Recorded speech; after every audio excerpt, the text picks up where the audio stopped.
नमस्कार मुलांनो, बघा आपले 3 चॅप्टर झालेले आहे. आपण चौथा चॅप्टर बघणार आहोत, मानसशास्त्रीय चाचण्यांचा परिचय.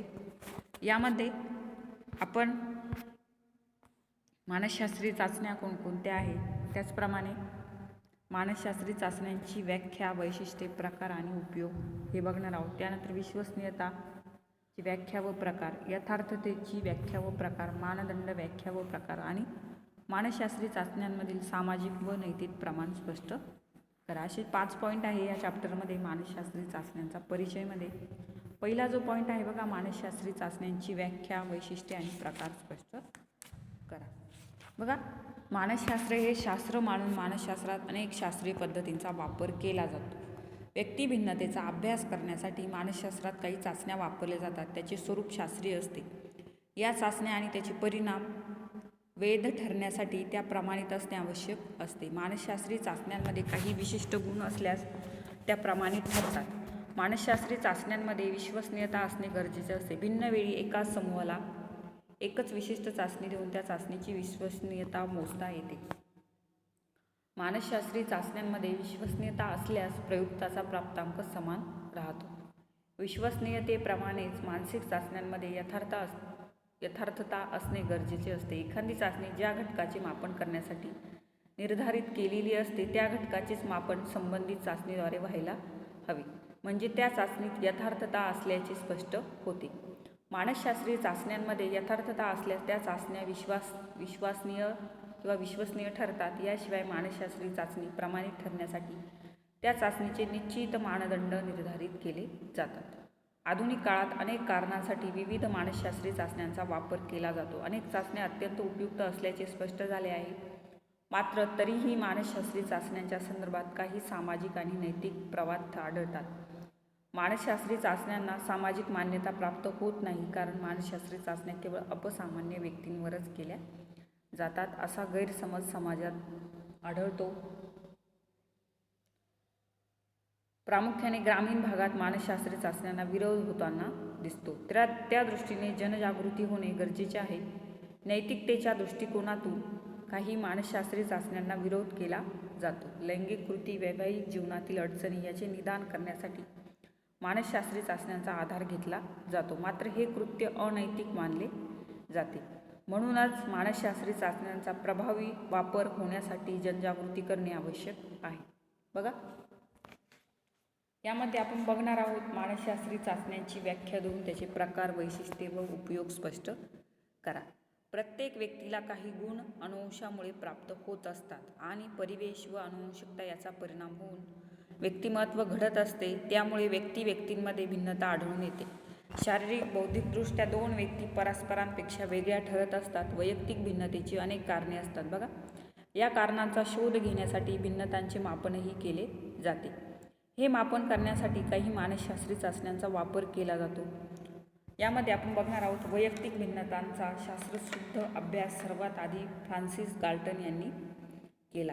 त्यांनी व्यक्तीतील शारीरिक भिन्नतेचे मापन प्रथम केले आणि नंतर मॅकिन-कॅटल यांनी स्मृती, श्रवणक्षमता या बाबतीतील व्यक्तिभिन्नतेचा अभ्यास केला. तसेच प्रत्येक व्यक्तीची बुद्धी भिन्न असते, त्याचे मापन करणे जरुरीचे वाटले. म्हणून अल्फ्रेड बिने याने बुद्धिमत्तेच्या चाचण्या तयार केल्या आणि त्यातून प्रत्येक व्यक्तीचे व्यक्तिमत्व वेगळे असते हे दाखवून दिले.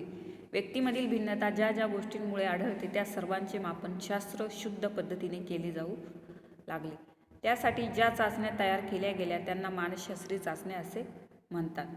व्याख्या बघणार आहोत आपण मानसशास्त्रीय चाचण्यांची. व्यक्तीमध्ये असलेली बुद्धी, कौशल्य, प्रत्यक्षात्मक क्षमता, कल, भावना इत्यादींचे मापन करण्यासाठी ज्या शास्त्रशुद्ध चाचण्या घेतल्या जातात त्यांना मानसशास्त्रीय चाचण्या असे म्हणतात. बघा, व्यक्तीमध्ये असलेली बुद्धी, कौशल्य, प्रत्यक्षात्मक क्षमता, कल, भावना इत्यादींचे मापन करण्यासाठी ज्या शास्त्रशुद्ध चाचण्या घेतल्या जातात त्यांना मानसशास्त्रीय चाचण्या असं म्हटलं जातं. आता आपण बघणार आहोत मानसशास्त्रीय चाचण्यांचे प्रकार. वेगवेगळ्या परिस्थितीत मानसशास्त्रीय चाचण्यांची भूमिका महत्त्वाची असते. मानसशास्त्र हे मानवी वर्तनाचे शास्त्र आहे. मानवी वर्तनाचे जे घटक आहेत त्या सर्वांचा अभ्यास या शास्त्रात केला जातो. त्याचे शास्त्रशुद्ध मापन केले जाते आणि या मापनासाठी वेगवेगळ्या मानसशास्त्रीय चाचण्यांचा वापर केला जातो. बघा यामध्ये वैयक्तिक चाचण्या बघा सामूहिक असेल, कृती अभिवृत्ती मापन चाचण्या, अभिक्षमता चाचण्या, व्यावसायिक आवड चाचण्या, शैक्षणिक प्रगती मापन चाचण्या, बहुविध गुण मापन चाचणी, व्यक्तिमत्व मापन चाचण्या, प्रक्षेपण चाचण्या, वर्तनात्मक चाचण्या आणि बुद्धिमापन चाचण्या. पहिला प्रकार बघणार आहोत वैयक्तिक चाचण्या.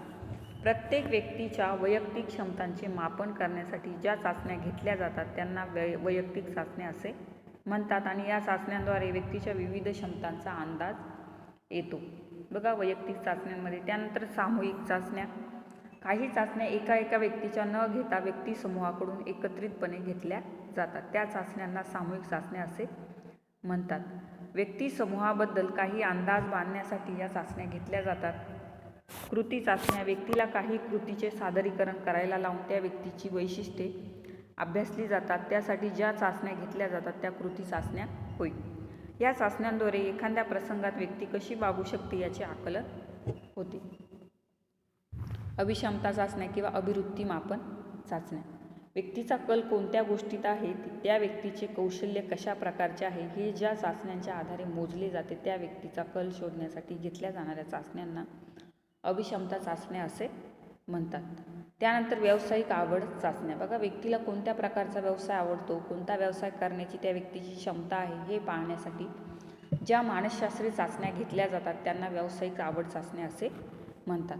शैक्षणिक प्रगती मापन चाचण्या. विद्यार्थी शिक्षण घेतात त्या काळात त्यांची शैक्षणिक प्रगती कशी आहे हे आजमावण्यासाठी काही चाचण्या घेतल्या जातात. त्या शैक्षणिक प्रगती मापन चाचण्या असे म्हणतात. त्यानंतर बहुविध गुणमापन चाचणी. व्यक्तीच्या अंगी अनेक गुण असतात. बघा ज्या चाचण्यांद्वारे अशा अनेकविध गुणांचे मापन एकाच वेळी करता येते त्या बहुविध गुणमापन चाचण्या होय. व्यक्तिमत्व मापन चाचण्या. व्यक्तीचे व्यक्तिमत्व अनेक गुणदोषांनी युक्त असते, गुंतागुंतीचे असते. त्यामुळे व्यक्तिमत्वाचे मापन करण्यासाठी ज्या चाचण्या घेतल्या जातात त्यांना व्यक्तिमत्व मापन चाचण्या असे म्हणतात. प्रक्षेपण चाचण्या. बघा व्यवसाय क्षेत्रात प्रक्षेपण आवश्यक असते. या तंत्राचे मापन करणाऱ्या चाचण्या म्हणजे प्रक्षेपण चाचण्या होय. त्यानंतर वर्तनात्मक चाचण्या. व्यक्तीचे वर्तन विविध प्रसंगी वेगवेगळे असते. त्या वर्तनाची योग्यता वर्तनात्मक चाचण्या घेऊन ठरविली जाते. बुद्धिमापन चाचण्या. व्यक्तीच्या बुद्धीचे मापन करणाऱ्या चाचण्या म्हणजे बुद्धिमापन चाचण्या होय. या काही महत्त्वाच्या चाचण्या आहेत. शिवाय इतर मानसशास्त्रीय चाचण्या अस्तित्वात आहे आणि त्या चाचण्यांच्या आधारे व्यक्तिगत भिन्नतेच्या अनेकविध अंगांचे मापन केले जाते. या सर्व मानसशास्त्रीय ज्या चाचण्या आहेत या व्यक्तीच्या वेगवेगळ्या अंगांच्या वैशिष्ट्यांबद्दल माहिती मिळवण्याच्या दृष्टीने अतिशय महत्त्वाच्या असतात. बघा पुढे बघणार आहोत आपण मानसशास्त्रीय चाचण्यांची वैशिष्ट्ये. पहिलं वैशिष्ट्य व्यक्तीमध्ये आढळणाऱ्या वर्तन भिन्नतेचे मापन करता येते. दुसरं शैक्षणिक, व्यावसायिक व सामान्य विकासाच्या दृष्टीने असे वैशिष्ट्यपूर्ण मापन महत्त्वाचे असते.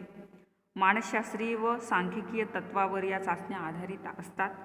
मानसशास्त्रज्ञ, मानसचिकित्सक, सल्लागार, मार्गदर्शक, शिक्षक या सर्वांना या चाचण्यांचे विश्लेषण करता येते आणि मानसशास्त्रीय चाचण्यांचे विश्लेषण करण्यासाठी व्यक्तीला मानसशास्त्राचे ज्ञान असणे आवश्यक असते.